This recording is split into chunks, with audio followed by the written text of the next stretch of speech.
Hello, I'm Stuart. Before we start, we want to share that this video uses AI for graphics and voice, but all the information is manually researched by our team.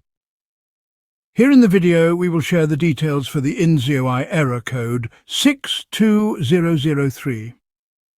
As per our research, the error comes when players try to redeem their Twitch drop. According to our research, this error happens when the Twitch or inZOI account token linked to your Crafton ID has expired. In newer updates, instead of showing the error code, users may see a message asking them to relink their account. The first thing you should try is checking through the mobile app. Some users shared that the option to claim the reward didn't show on desktop, but it did on the mobile version. So try using the mobile app and see if it works. If the error persists, go to playinzoi.com. Then log in with your account, then scroll down and find the Claim Reward section.